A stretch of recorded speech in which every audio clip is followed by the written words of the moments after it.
नमन उस सत तत्व को, संधिनी शक्ति को, जिससे सृष्टि है। नमन उस चित तत्व को, संवित शक्ति को, जिसमें चराचर जीव और उनके सर्व अनुभव हैं। सर्व अनुभव याद रखिए, कॉन्शियसनेस।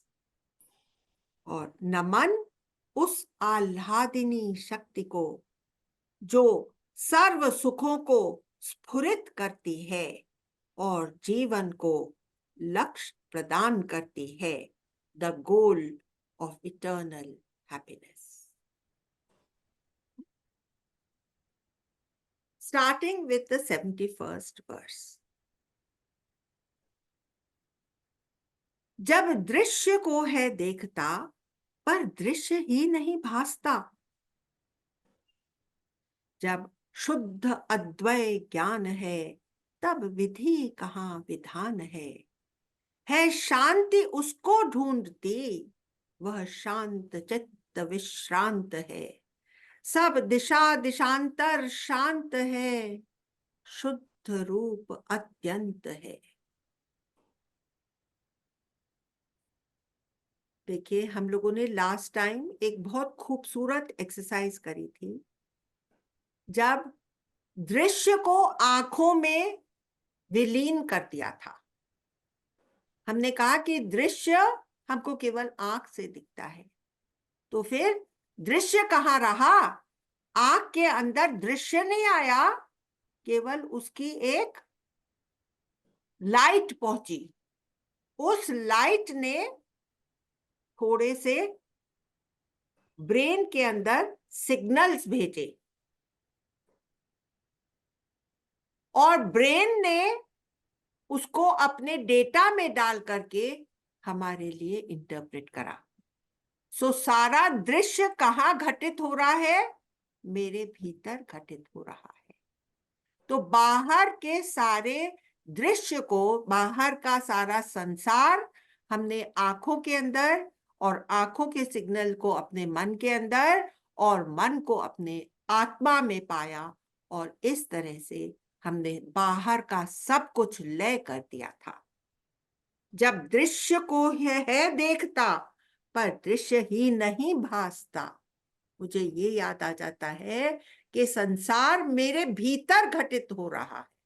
जैसे सपने से जगने के बाद हमको ये मालूम पड़ता है कि सारा सपना हमने ही अपने द्वारा, अपने मन के द्वारा बनाया था, जिसमें हम इतने ज्यादा सच मान करके लीन हो गए थे। जब शुद्ध अद्वय ज्ञान है, जब उसको दिखाई पड़ता है कि सब चीज केवल उस ब्रह्म का ही विस्तार है, the manifestation of that divine तत्व। जब शुद्ध अद्वय, शुद्ध है वो प्योर ज्ञान, non dual, when I am established in my understanding of the whole world being non-dual, तब विधि कहाँ विधान है। तब मैं क्या सोचूंगी कि भाई क्या रूल, ये तो रूल के बाहर जा रहा है, ये ऐसा कर रहा है, वो ऐसा कर रहा है। मुझे ये मालूम है कि सब वो शिव तत्व ही, वो ही नट बना हुआ है, वो ही नट भी बनता है, और वो ही नटी भी बनता है, और वो ही देखने वाला भी बनता है।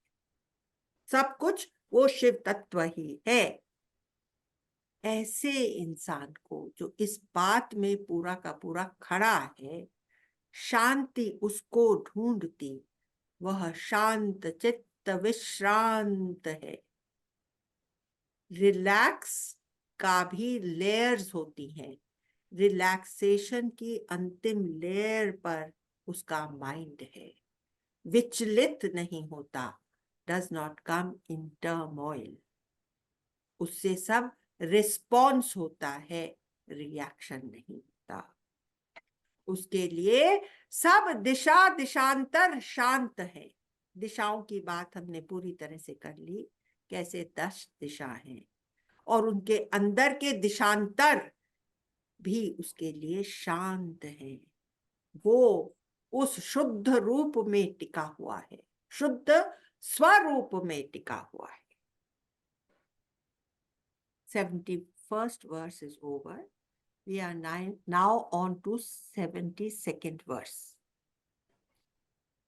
अनंत रूप स्फुरित माया का उसे कहाँ प्रलोभन है, उस प्रबुद्ध सिद्ध नर को कहाँ बंध, कहाँ मोक्ष है। उस प्रभु पात्र प्रज्ञान मात्र वो कहाँ हर्ष, कहाँ क्षोभ है। प्रबुद्ध, प्रबुद्ध मतलब जिसकी बुद्धि में प्रज्ञा शक्ति जग गई है। प्रबुद्ध, प्रज्ञा वाला बुद्धिमान व्यक्ति।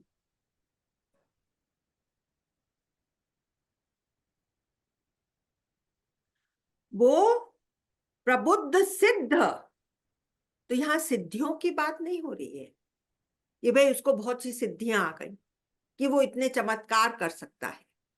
अभी आपने देखा ना, न्यूज में आ रहा था कि एक बाबा, ढोंगी बाबा थे, वो बड़े बड़े चमत्कार दिखाते थे। सिद्धियों में वो नहीं पड़ता, वो तो सिद्ध हो गया, वो ब्रह्म तत्व को प्राप्त करके सिद्ध है, रियल सिद्ध, जैसे गुरुदेव हैं। कभी आपने देखा है कि वो चमत्कार करके आपको दिखा रहे हैं? नहीं, he abides by the rules of this, जो इस संसार का संविधान है उसके अनुसार गुरुदेव चलते। ठीक है, कहाँ बंध कहाँ मोक्ष है, उसके लिए कौन सा बंधन उसको बांधेगा और किस मोक्ष की वो चाहना करेगा, उसके लिए सब मीनिंगलेस हो जाता है। उस प्रभु पात्र, अब जैसे ये मन हम लोगों ने बात करी, ये एक पात्र है, उस लाइट को पकड़ने के लिए प्रिज्म के जैसे पकड़ लेता है। ऐसा इंसान जो होता है, जो इस तरह से स्थित हो गया है, वो प्रभु का पात्र बन गया है। भगवान भी ऐसा पात्र ढूंढते हैं जिसमें कि वो अपना घर बना सके। प्रज्ञान मात्र, प्रज्ञा मात्र है। चिन्ह मात्र बोलते हैं ना, चिन्ह मात्र, चिन्ह मात्र का क्या मतलब? Only consciousness. चिन्ह मात्र का मतलब है ओनली कॉन्शियसनेस। प्रज्ञान मात्र का मतलब है ओनली प्रज्ञा शक्ति, ओनली रितंभरा शक्ति उसकी जगी हुई है, उसकी यूनिवर्सल कॉन्शियसनेस जग गई है, पर्सनहुड उसकी भूल गई है। वो सबके लिए जीता है, सबके कल्याण के हेतु उससे कर्म होता है। उसको कहाँ हर्ष कहाँ क्षोभ है। अभी देखिए, हम लोगों ने कबीर का पूरा जीवन विस्तार से किया, उसको कितनी परीक्षाओं के थ्रू गुजरना पड़ा था। 52 टाइप्स ऑफ यातनास were given to Sant Kabir. उनको गरम तेल में उबाला गया, उनको उनकी बॉडी को बांध करके पानी में डुबोया गया, लेकिन जिसको राम राखे उसका कौन बिगाड़ सकता है? एक बाल भी बांका कोई नहीं कर सकता। तो उन सब परीक्षाओं से गुजर करके वो और भी प्रखर होकर के बाहर निकलते थे, और सब लोग फिर उनके ऊपर पूरा श्रद्धा से उनके पास आते थे। यहां तक कि सिकंदर लोदी भी उनको मान गया था, और उनसे उनकी ऊंचाई से कन्विंस हो गया था कि he is really somebody highly realised, है ना। 73rd, शरीर से मन बुद्धि तक संसार जो है भासता। देखिए, हमारा सारा संसार, this this body, this is our whole संसार। जो इस बॉडी को पैम्पर करता है, पुचकारता है, कुछ भी इसको मदद करता है, वो मेरा प्रिय हो जाता है। जो इसके साथ उल्टा चलता है, शरीर के साथ, वो मेरा दुश्मन हो जाता है। तो मेरा संसार क्या है? ये शरीर, ये मन और ये बुद्धि, ये ही मेरा संसार। शरीर से मन बुद्धि तक संसार जो है भासता, सो सर्व माया जाल है, किंचित नहीं परमार्थता।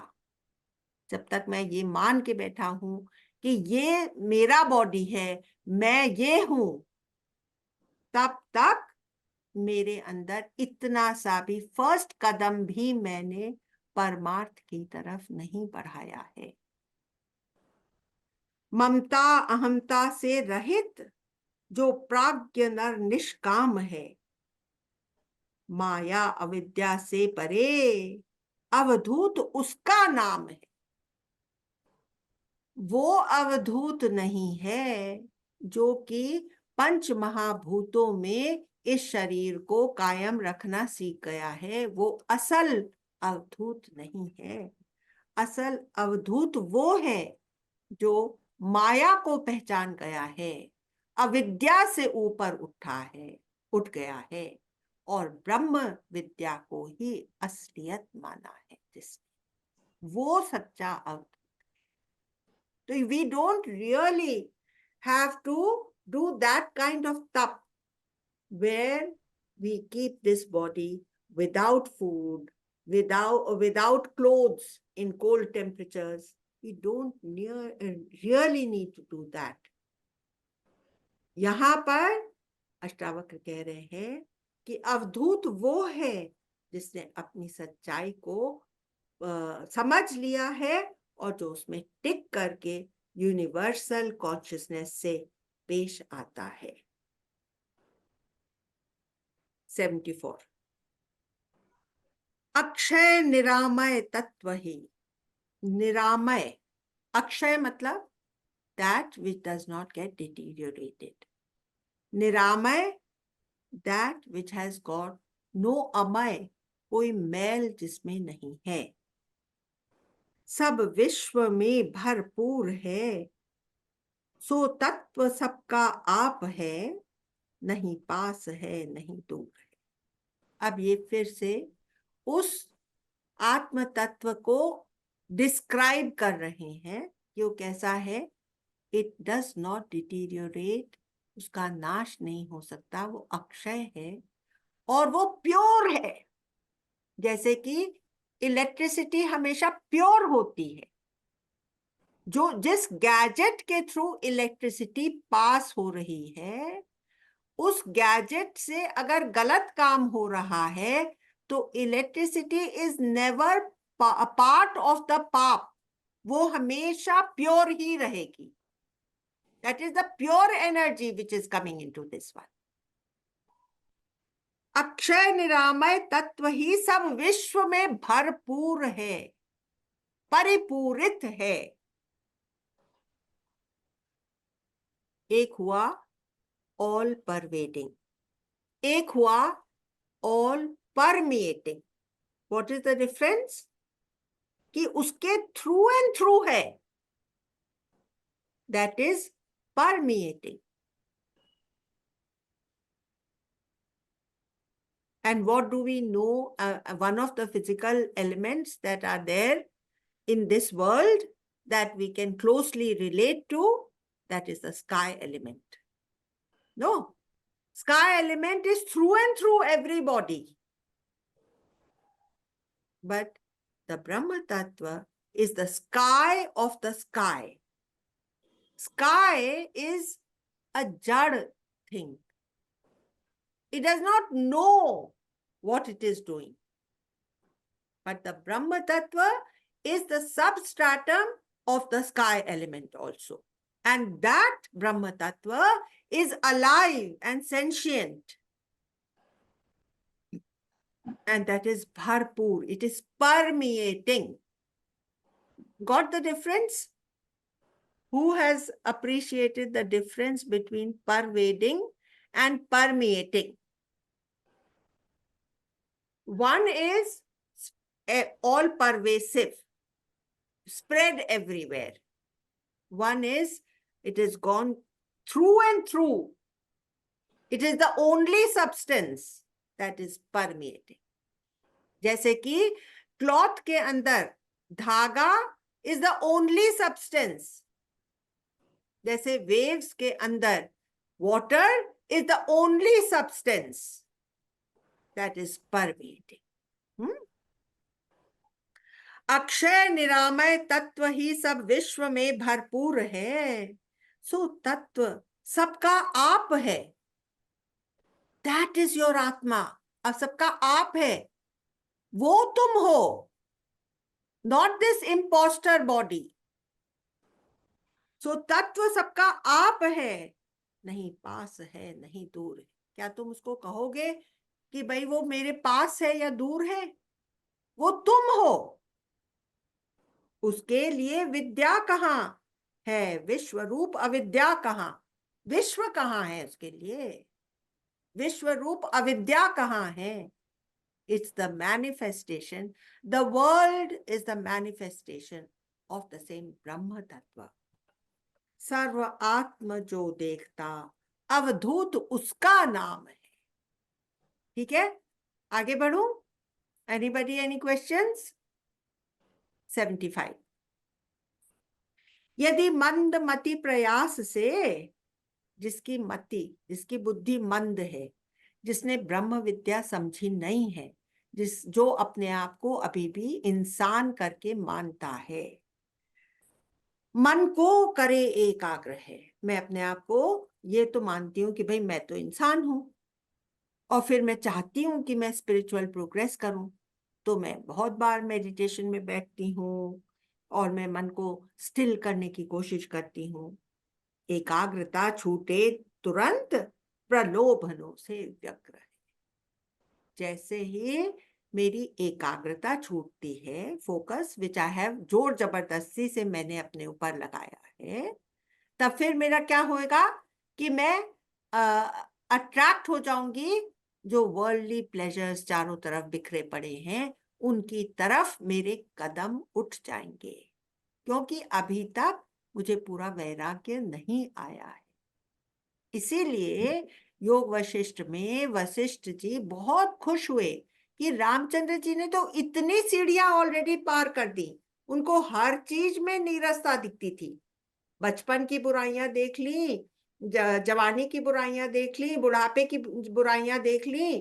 फिर जब जन्म होता है और माता के गर्भ में रहना पड़ता है, तो 9 महीने मुझे जेल खाने में रहना पड़ता है.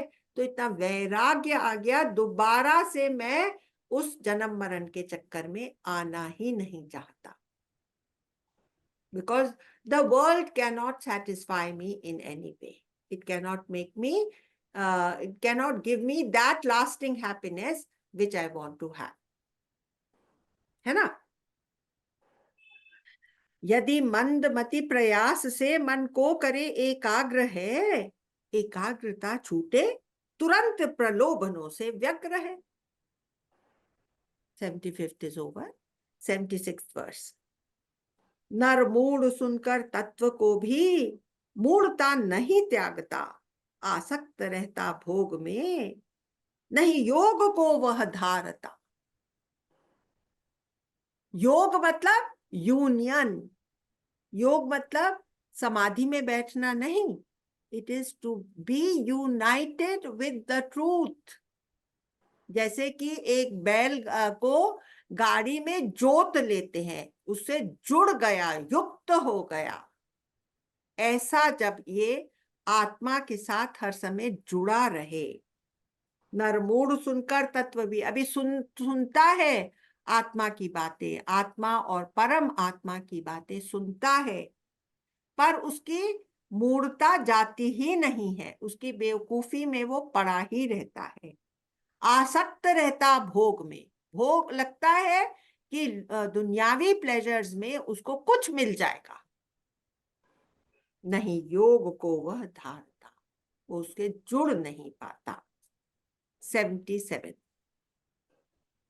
ज्ञान से हो गया नष्ट जिसका समूचा कर्म है।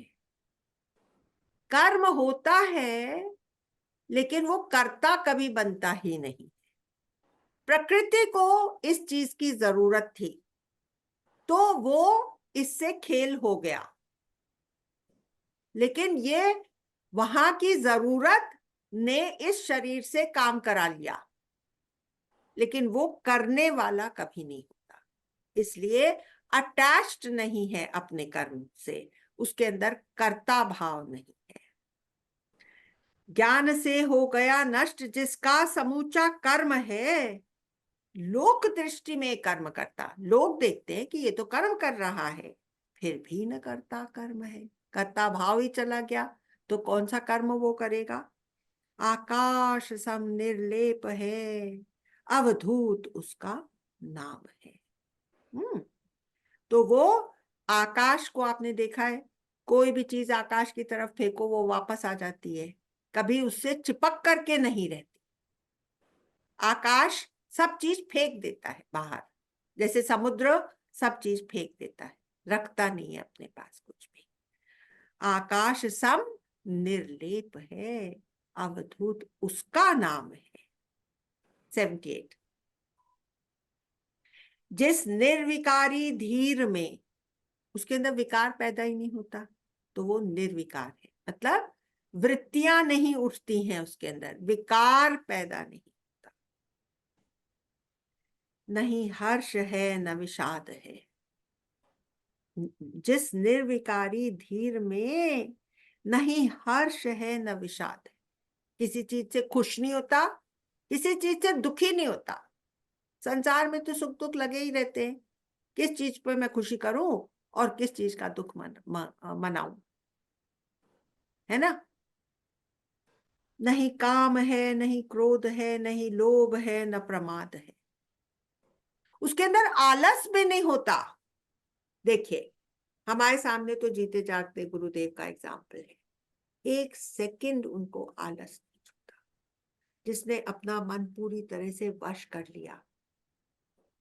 अब यहाँ पर इस चीज की जरूरत है, उनके इतने भक्त रुके हुए हैं उनसे मिलने के लिए, तो अपने शरीर के बारे में नहीं सोचेंगे कि भाई इसको चलो थोड़ा मैं इसको रेस्ट करा दूं।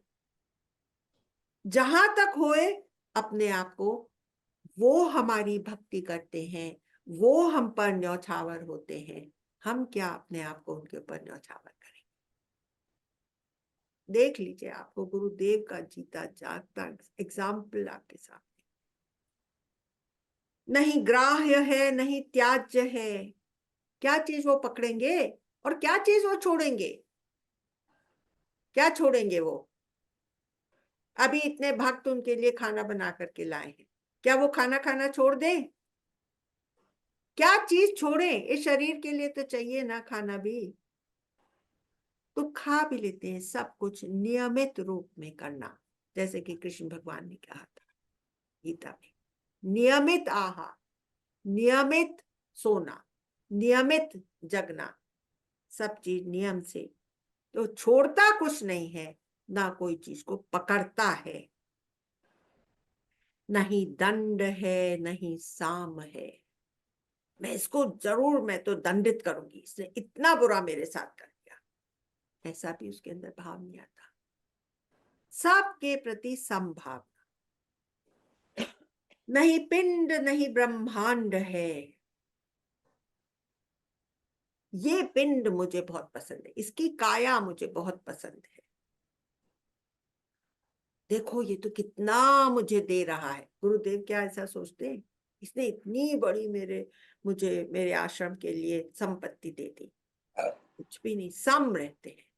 हाँ, किसी को कुछ कहना है।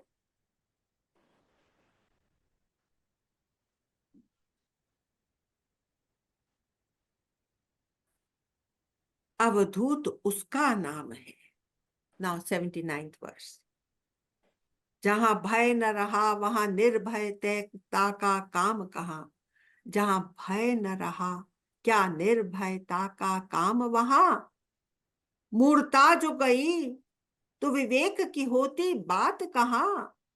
स्वभावहीन योगी को भला अब धीरज से है काम कहाँ, अब धीरज से है काम कहाँ, जो निर्वचनीय स्थिति प्राप्त है अवधूत उसका नाम है। जहां भय न रहा, ये भय कब नहीं रहता है? सबसे बड़ा भय हमारे जीवन में क्या है? मौत का भय। जब मालूम ही पड़ गया कि इस शरीर की मौत होने ही वाली है, तो फिर भय किसका? मौत का भय खत्म हुआ तो हमारे जीवन से या हमारे मन से अधिकांश भय उसी समय खत्म हो जाते हैं। मूर्ता जो गई, सबसे बड़ी मूर्ता क्या है? I am the body. ये ही सबसे बड़ा हिप्नोसिस है जिसके अंदर हम रह रहे हैं। ये मूर्ता मेरी खत्म हो गई तो विवेक की होती बात कहां? तो फिर किस चीज से मैं डिस्क्रिमिनेट करूं? क्या करूं? मैं तो केवल अपना रोल प्ले कर रही हूं, जिसकी जहां जो जरूरत है उसको ये पूरा कर देता है ना? स्वभावहीन योगी को भला, स्वभाव क्या होता है? यहां पर कौन से स्वभाव का मतलब है? यहाँ पर जैसे कि एक इंसान का जो स्वभाव होता है, मेन क्या है? सर्वाइवल इंस्टिंक्ट, कि भाई मेरे योग क्षेम का तो आप भार उठा लो। ये मेरा स्वभाव एज अ ह्यूमन बीइंग, मेरा स्वभाव है। somebody should take care of my survival. स्वभावहीन योगी को भला अब धीरज से है काम कहाँ? तो धीरज में वो स्थित है, धैर्य में वो स्थित हो जाता है। जो निर्वचनीय स्थिति प्राप्त है अवधूत उसका नाम है। निर्वचनीय, that state which cannot be described by words but in which you can find yourself if you have understood the Gyan. Now we are on to the last verse. जब स्वर्ग नहीं है नरक नहीं, तब मुक्ति का भी महत्व नहीं, कहने से भी प्रयोजन नहीं, अवधूत उसका नाम सही।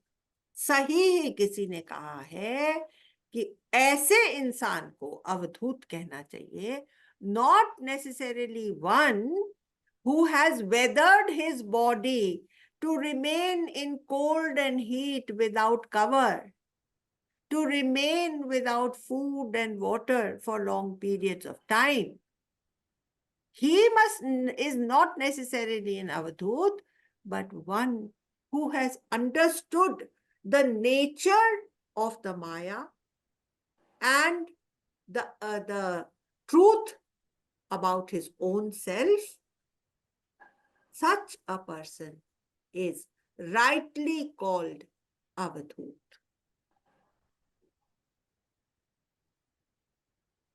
Okay. So we end this session over here. And I would like you all to share, is there anything at all that you have found interesting enough to jot down and to share with everyone? That if you have not had Vairagya, Yeah, then you will not reach anywhere without that. right, So that is the first thing, and that is something I feel that we can make an attempt to cultivate. correct. It By is not pointing that. out to yourself, yes, by showing to your mind, by talking to your mind, what have you got out of it? What have you got like that? The world cannot give you happiness. We are Yeah, searching for the happiness in the world. It comes only from inside. right. Beautiful. Very nice. This is the first time you've really spoken for us, no? Yes. कमला जी, योग वशिष्ठ में आपने एक line बताई थी, अपने one आप को second. Just I'll put you on spotlight. Yes. Yes योग वशिष्ठ में एक लाइन आपने बताई कि अपने आप को पर्सन समझ के ये किताब ना पढ़िए। हाँ, करेक्ट। ब्रह्म ज्ञान में अगर रहोगे तभी आप ये समझ पाओगे। तो ये सभी के लिए है ना, सभी all the shastras, all the Yes. अद्वैत के शास्त्र अगर हम पर्सन समझ करके करते हैं तो हम उसकी असलियत में टिक नहीं पाएंगे, है ना? Yes. ब्यूटीफुल। मैं कह रही थी वो कोटेशन बहुत अच्छी लगी, नमः शांता तेजस।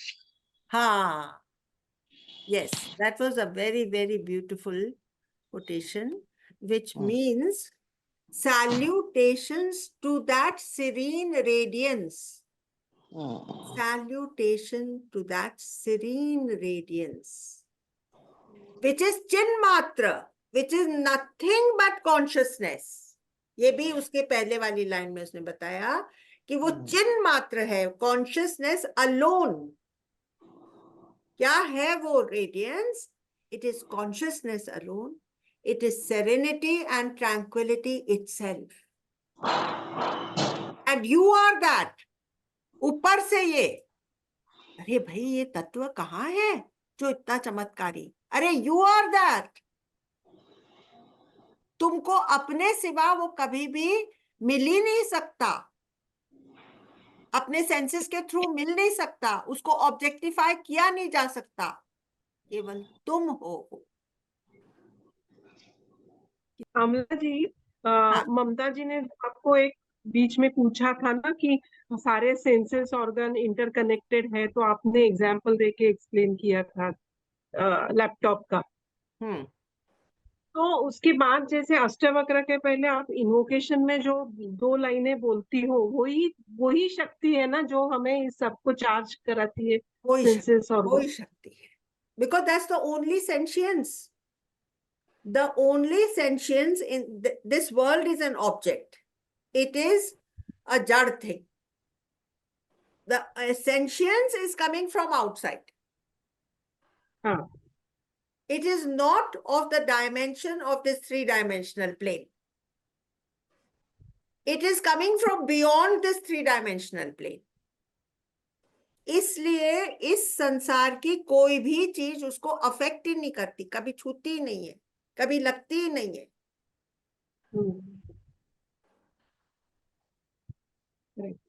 वो एक तत्व beyond this three dimensional plane का तत्व है जो मेरे भीतर है, और मैं उसको इंद्रियों से परे जाकर के ही उसको फील कर सकती। yes. और ये जो अभी Continue with the Vairagya, there is no need to go for sannyas also. It is mentioned. Yes. No need to An be internal thing in your heart. yes. Only internal vairagya you should have. With your samaj. What is vairagya? Renunciation. Okay. You don't need to renounce anything and become a sannyasi. But internally, you should have renounced the pleasures of this world, the acquisitions of this world. Then you will no more remain a lene wala. You will automatically become a dene wala. मैं इससे क्या ले सकता हूं? ये मेरे क्या काम आ सकता है? ये मुझे यहां पर ले जा सकता है? ये मेरा ये काम सरल कर देगा? वो सारे थॉट प्रोसेस से हमको छुटकारा मिल जाता है। कितने थॉट प्रोसेस खत्म हो गए, है कि नहीं? कितनी वृत्तियों से हम ऊपर हो गए। With these words, I take your leave. Thank you. Thank you, Amla ji. Thank you so much. Thank you. Thank you.